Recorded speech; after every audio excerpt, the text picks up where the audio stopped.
కార్తీక పురాణము 23వ అధ్యాయము. ఓం నమ శివాయ. పురంజయుడు ముక్తునందుట. అగస్త్యులు మరలా అత్రి మహర్షిని గాంచి, ఓ మునుపుంగవ, విజయమందిన పురంజయుడు తర్వాత ఏమి చేస్తును వివరింపుము అని అడుగుగా, అత్రి మహామని ఇట్లు చెప్పిరి.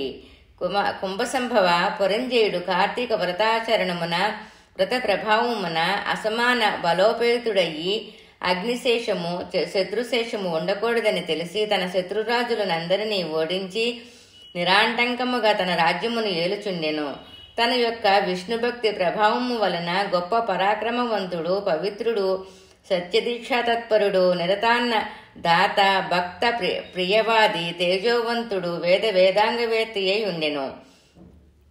మరియు అనేక శత్రువులను జయించి దిశలా తన అఖండ కీర్తిని ప్రసరింపచేసెను. శత్రువులు గుండెల్లోనూ దురంధరుడయ్యి కార్తీక వ్రత ప్రభావమున కోటికి పడగెత్తి అరిషడ్వర్గములను కూడా జయించిన వాడై ఉండెను. ఇన్ని ఏలా అతడిప్పుడు విష్ణు భక్తాగ్రేసురుడు, సదాచార సత్పురుషులతో ఉత్తముడయ్యి రాణించుచుండెను. అయినను తనకు తృప్తి లేదు. ఏ దేశమున, ఏ కాలమున, ఏ క్షేత్రమున ఏ విధముగా శ్రీహరిని పూజించి కృతార్థుడు నగుదునా అని విచారించుచుండగా ఆశ్చర్యం వాణ్ణి ఇట్లు పలికెను. పురంజయ, కావేరీ తీరమున శ్రీరంగ క్షేత్రమున్నది. దానిని 2వ వైకుంఠమని పిలిచెదరు. నీవచ్చటకేగి శ్రీరంగనాథ స్వామిని అర్చింపుము. నీ సంసార సాగరమును దాటి మోక్షప్రాప్తి నొందుదువు అని పలికెను. అంతట పురంజయుడు ఆ శరీరవాణ్ణి వాక్యములు విని రాజభారమును మంత్రులకు అప్పగించి సపరివారముగా బయలుదేరి మార్గమధ్యమునున్న పుణ్యక్షేత్రములను దర్శించుచు ఆయా దేవతలను సేవించుచు పుణ్యనదులలో స్నానము చేయుచు శ్రీరంగమును చేరుకొనెను. అక్కడ కావేరీ నది 2 పాయలయ్యి ప్రవహించగా మధ్యనున్న శ్రీరంగనాథాలయమున శేషశయ్యపై పవళించియున్న శ్రీరంగనాథుని గాంచి పరవశం పొంది చేతులు జోడించి, దామోదర, గోవింద, గోపాల, హరే కృష్ణ, వాసుదేవ, అనంత, అచ్యుత, ముకుంద, పురాణ పురుష, ఋషికేశ, ద్రౌపది, మాన రక్షక, దీనజన భక్తపోష, ప్రహ్లాద వరద, గరుడధ్వజ, కరివరద, పాహిమామని విష్ణు స్తోత్రమును పఠించి కార్తీక మాసమంతయు శ్రీరంగమునందే గడిపిన తదుపరి అయోధ్యకు సపరివారముతో బయలుదేరెను. పురంజయుడు శ్రీరంగనాథ స్వామి సమక్షమున కార్తీక మాసములో చేసిన వ్రతములు మహిమ వలన తన రాజ్యమందలి జనులందరూ వస్తు సంపదలతో, పాడి పంటలతో, ధనధాన్యాదులతో, ఆయురారోగ్యములతో నుండిరి. అయోధ్యానగరం దృఢతర ప్రాకారములు కలిగి, తోరణ యంత్ర ద్వారములు కలిగి, మనోహర గృహ గోపురాదులతో చతురంగ సైన్య సంయుతమయ్యి ప్రకాశించుచుండెను.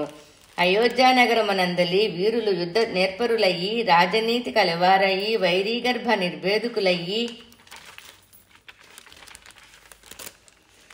నిరంతరము విజయశీలురయ్యి అప్రమత్తులయ్యి ఉండెరి. ఆ నగరమునందలి అంగనామణులు హంస గజగామినులు పద్మసంతత యతులోచనులయ్యి విపుల శోణిత్వము, విశాల కటిత్వము, సూక్ష్మ మధ్యత్వము, సింహ కూచ పీనత్వము కలిగి రూపవంతులునయ్యి, శీలవంతులునయ్యి, గుణవంతులునయ్యి ఖ్యాతి కలిగి ఉండెరి.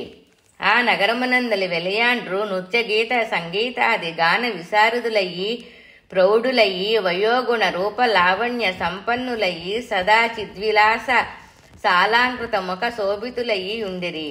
ఆ పట్టణ కులంగనులు పతి శుశ్రూష పరాయణులయ్యి, సద్గుణాలంకార భూషితులయ్యి, చిద్విలాసాహ సొల్లాస పులకాంకిత శరీరులై ఉండిరి. పురంజయుడు శ్రీరంగక్షేత్రమున కార్తీక మాస వ్రతమాచరించి సతీ సమేతుడయ్యి ఇంటికి సుఖముగా చేరెను. పురంజయుడు రాక విని పౌరజనాదులు మంగళ వాద్య తూర్య ధ్వనులతో ఎదురేగి నగర ప్రదక్షిణ చేసి నిజాంతఃపురమున ప్రవేశపెట్టిరి. అతడు ధర్మాభిలాషి అయ్యి దైవభక్తి పరాయణుడయ్యి రాజ్యపాలన మనొచ్చుచు కొంతకాలము గడిపి వృద్ధాప్యము వచ్చుటచే ఐహిక వాంఛలను వదులుకొని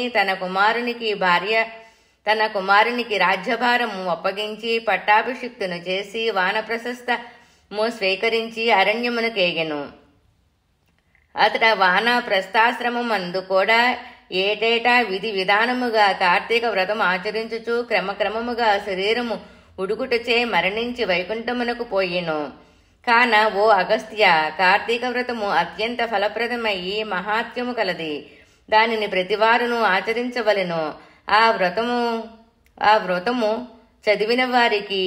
ఈ వ్రతము చదివిన వారికి చదివినప్పుడు వినిన వారికి కూడా వైకుంఠ ప్రాప్తి కలుగును. కార్తీక పురాణము 23వ అధ్యాయం సంపూర్ణం.